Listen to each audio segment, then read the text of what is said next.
Hey everyone, welcome to my channel. This is where we read through the entire Bible in a year, one chapter a day. Want to join me? Let's get started. Today we are reading Genesis chapter 1, the first chapter of the book of Genesis. In the beginning, God created the heavens and the earth. The earth was without form and void, and darkness was upon the face of the deep. And the Spirit of God moved upon the face of the waters. And God said, "Let there be light," and there was light. And God saw the light that it was good. And God divided the light from the darkness. And God called the light day, and the darkness he called night.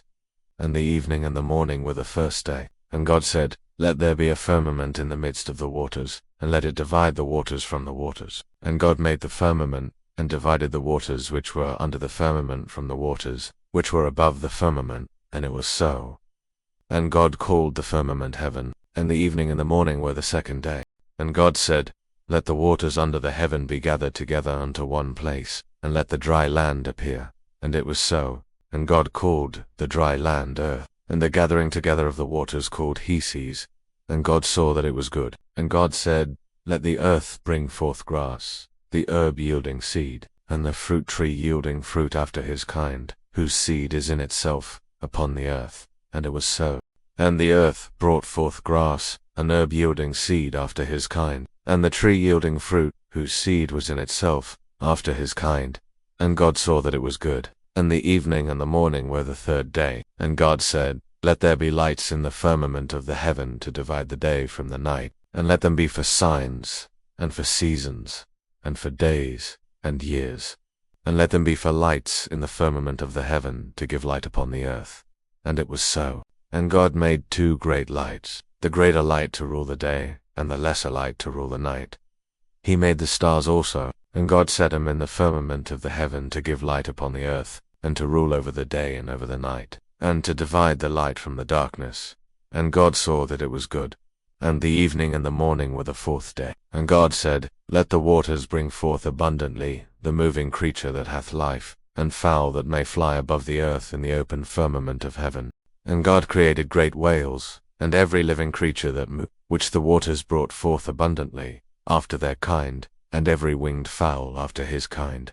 And God saw that it was good. And God blessed them, saying, "Be fruitful, and multiply, and fill the waters in the seas, and let fowl multiply in the earth." And the evening and the morning were the fifth day. And God said, "Let the earth bring forth the living creature after his kind, cattle, and creeping thing, and beast of the earth after his kind." And it was so. And God made the beast of the earth after his kind, and cattle after their kind, and everything that creepeth upon the earth after his kind. And God saw that it was good. And God said, "Let us make man in our image, after our likeness, and let them have dominion over the fish of the sea, and over the fowl of the air, and over the cattle, and over all the earth, and over every creeping thing that creepeth upon the earth." So God created man in his own image. In the image of God created he him, male and female created he them. And God blessed them. And God said unto them, "Be fruitful, and multiply, and replenish the earth, and subdue it, and have dominion over the fish of the sea, and over the fowl of the air, and over every living thing that moved upon the earth." And God said, "Behold, I have given you every herb bearing seed, which is upon the face of all the earth, and every tree in the which is the fruit of a tree yielding seed. To you it shall be for meat, and to every beast of the earth, and to every fowl of the air, and to everything that creepeth upon the earth, wherein there is life, I have given every green herb for meat." And it was so. And God saw everything that he had made, and, behold, it was very good.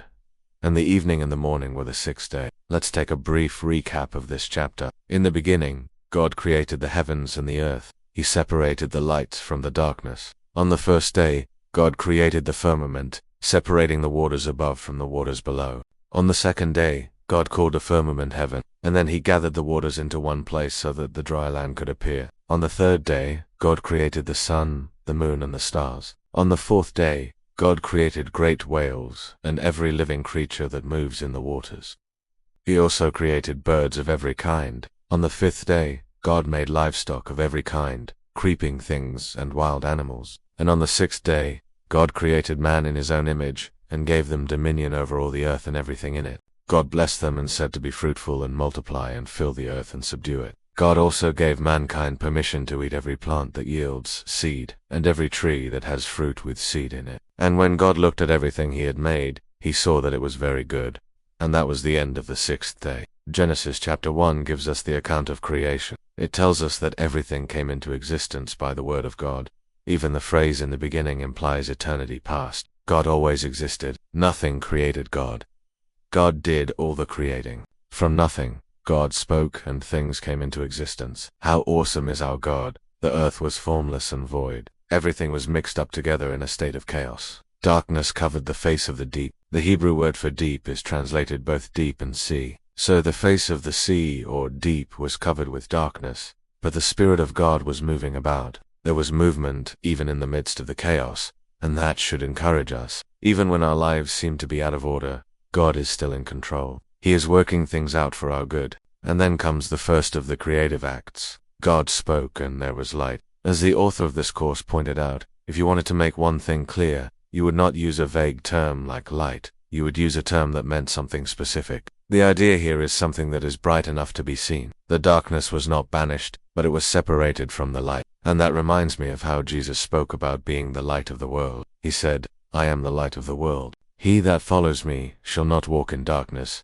but shall have the light of life." John 8:12. Now, some people think that the 7 days of creation include the 6 days of work plus the 7th day of rest, but the text says only 6 evenings and mornings, and that leads us to believe that evening and morning were counted as one day, making each day a 12-hour day. Plus, it would make sense that since the sun wasn't created until the 4th day, they wouldn't have a day-night cycle before that. If you don't count evening and morning as a day, then it seems like the universe expanded in age as time went on. For example, the stars weren't created until the 4th day, so they couldn't have been around on the first 3 days. But God does say, on the 4th day, "Let them be for signs, and for seasons, and for days and years," implying that they were needed before that day. Some people will read this passage and doubt that it could really tell us how the world was created because they and imagine God speaking and things just appearing.